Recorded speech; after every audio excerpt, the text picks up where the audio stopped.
அன்பான நேயர்களே, இப்பொழுது வெள்ளை பூண்டை கொண்டு பெருவயிறு என்று சொல்லக்கூடிய வயிறு ஊதல் நோய்க்கான அற்புதமான ஒரு மருத்துவத்தை பார்க்க போகின்றோம்.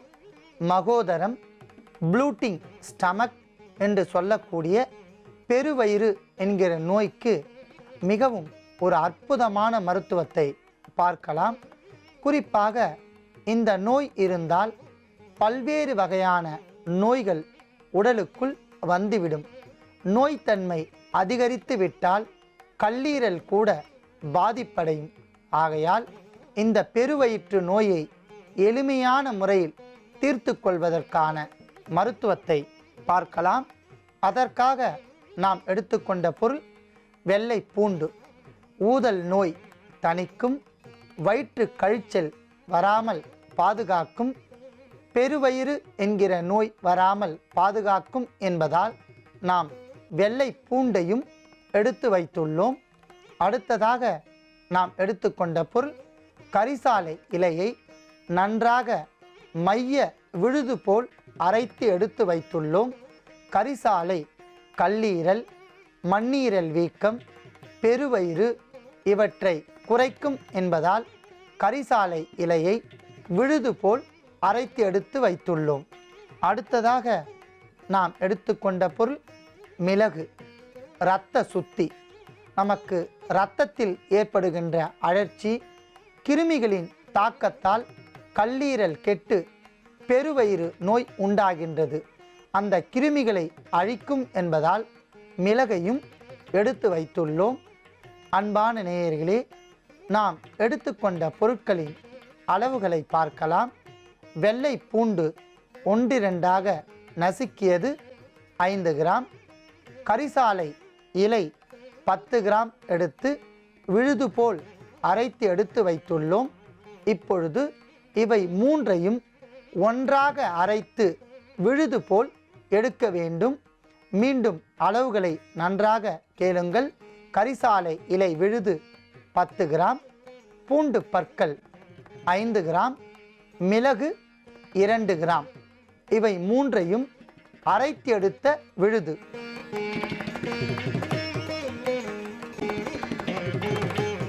இப்பொழுது இந்த விழுதை பயன்படுத்தும் முறையை பார்க்கலாம்.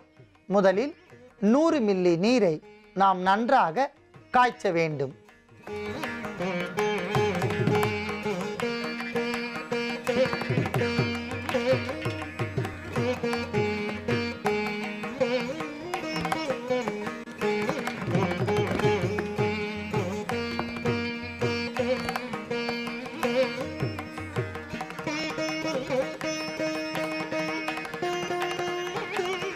அன்பான நேயர்களே, மிதமான சூட்டில் நமக்கு நீர் கொதித்து விட்டது.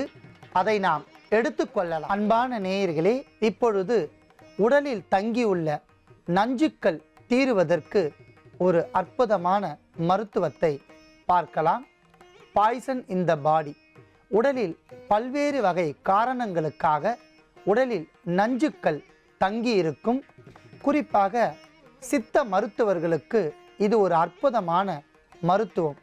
ஏனென்றால் அவர்கள் நவ பாஷாணங்களை கையாள்வார்கள்.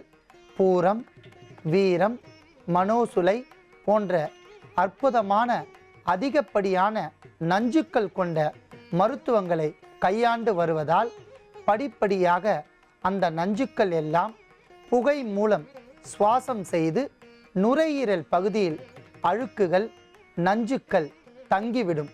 மேலும் சிறு பூச்சிக்கடி மூலமாக நஞ்சுக்கள் இரத்தத்தில் ஊறி தங்கியிருக்கும்.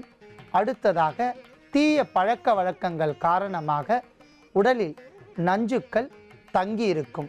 இந்த நஞ்சுக்களை எல்லாம் அற்புதமான முறையில் வெளியே முழுவதுமாக தீர்ப்பதற்கு ஒரு எளிய மருத்துவத்தை பார்க்கலாம். அதற்காக இன்று நாம் எடுத்துக்கொண்ட அற்புதமான ஒரு பொருள் அருகம்புல் வேர். தூர்வா என்று அழைக்கக்கூடிய அருகம்புல் மிக சிறந்த கிருமி நாசினி. உடலில் தங்கியுள்ள நச்சுக்களை படிப்படியாக வெளியேற்றும். குறிப்பாக நம் வீட்டு வாசற்படியில் சாணத்தை எடுத்து சாதாரணமாக பிடித்து வைத்தால் 1 அல்லது 4 தினங்களுக்குள் அதிலிருந்து சிறு பூச்சிகள் உருவாகும். ஆனால் அதே சாணத்துடன் அருகம்பில்லை சேர்த்து நாம் பிடித்து வைத்தால் எத்தனை மாதங்கள் ஆனாலும் அதில் பூச்சிகளோ வண்டுகளோ ஏற்படாது. காரணம் மிக சிறந்த கிருமி நாசினி. மேலும் இரத்தத்தை தூய்மையாக்கும், உடலெங்கும் வரக்கூடிய தேமல், அரிப்பு, படை இவையெல்லாம் தீரும். குறிப்பாக வீழ்படிவு என்று சொல்லக்கூடிய செடிமெண்டேஷன், அடிவயிற்றில் தங்கியுள்ள அழுக்குகளை வெளியேற்றக்கூடிய ஆற்றல் அருகம்பில்லிற்கு இருக்கின்றன. மேலும் அருகம்பில்லின் வேர் மிக சிறந்த நஞ்சு போக்கி, உடலில் தங்கியுள்ள பாஷான நஞ்சுக்களையும் விஷ நஞ்சுக்களையும் நீக்கும் என்பதால் நாம் அருகம்பில் வேரையும் எடுத்து வைத்துள்ளோம். அடுத்ததாக நாம் எடுத்துக்கொண்ட பொருள் சிறுகீரை வேர். சிறுகீரை வேர் ஒரு மிக சிறந்த குளிர்ச்சி, உடலுக்கு வெப்பத்தை தணித்து குளிர்ச்சி தரும். சிறுகீரை வேர் அடிவயிற்றில் தங்கியுள்ள அழுக்குகளை வெளியேற்றும் என்பதால் சிறுகீரை வேரையும் நாம் எடுத்து வைத்துள்ளோம். அடுத்ததாக நாம் எடுத்துக்கொண்ட பொருள் மிளகு. பிளட் பியூரிஃபையர் என்று அழைக்கக்கூடிய மிளகு ஒரு இரத்த சுத்தி.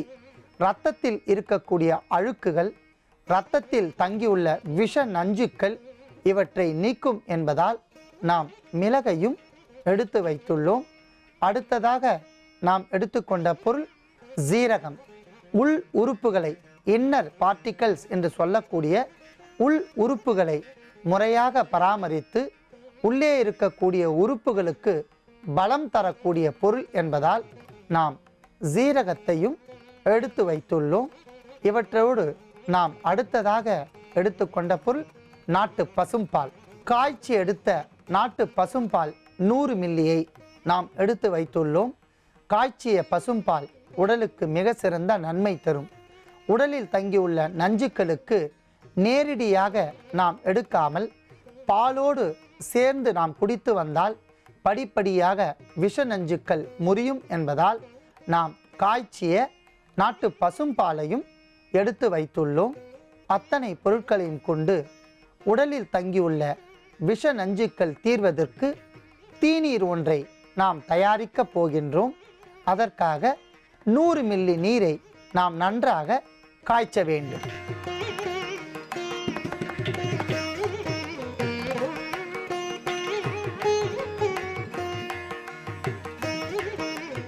மிதமான சூட்டில் நீர் காய்ந்து கொண்டிருக்கும் போதே நாம் அருகம்பில் வேர் மற்றும் சிறுகீரை வேரை சேர்த்து கொதிக்க வைக்க வேண்டும்.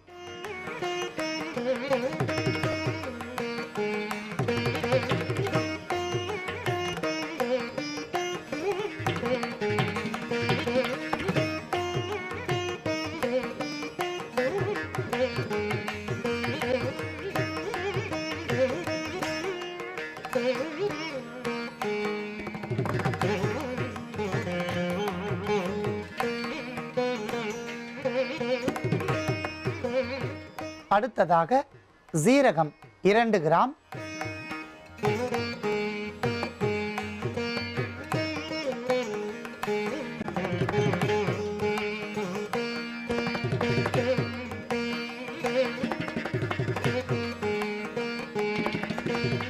மிளகு 2 கிராம்,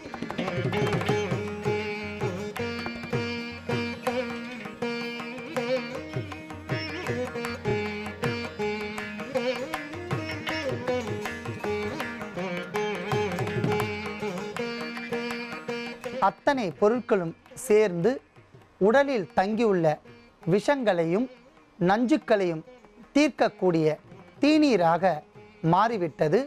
அதை நாம் வடிகட்டி 50 மில்லி அளவிற்கு எடுத்துக்கொள்ளலாம்.